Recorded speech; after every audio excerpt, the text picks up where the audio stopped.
घर ही में माई के बुलाइब, मंदिर बनवाइब हो। मैया लाली रे चंदनिया तनवाइब, भजन गवाइब हो। मैया लाली रे चंदनिया तनवाइब, भजन गवाइब हो।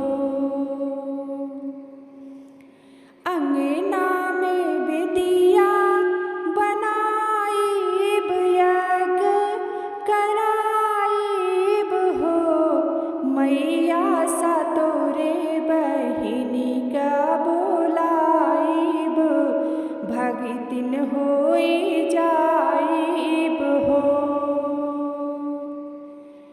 मैया सा तोरे बहिनी के बोलाइब, भगतिन होई जाइब हो। सुती उठी देखी के जुड़ाइब, पुण्य हम पाइब हो। मैया दुखवा दली दूर भगी है, सुख हम पाइब हो।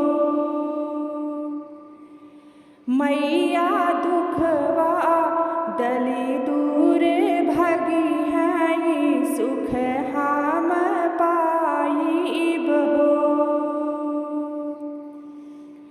चैते में पठवा कराइब, पंडित बुलाइब हो।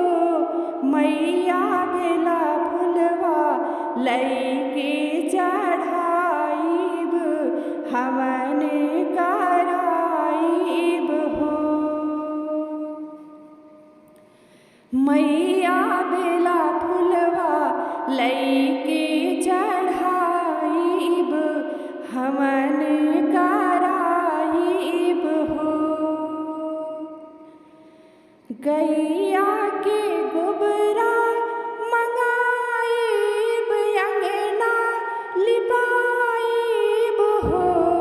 मैया घियना के दियना जलाइब, माई के मानाइब हो। मैया घियना के दियना जलाइब, माई के मानाइब हो।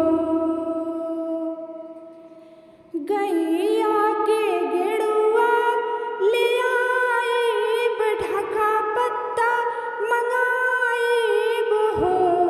मैया लौंगा फूलवा माई के चढ़ाइब, माई के मानाइब हो।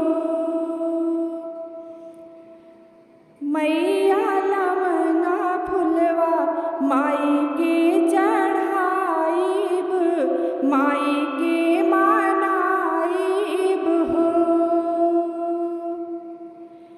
गीत विंध्याचल से लिखाइब, अपना से गवाइब हो।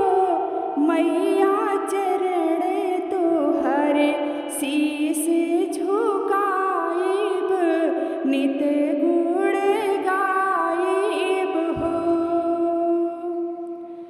मैया चरण तोहर शीस झुकाइब, नित गुण गाइब हो।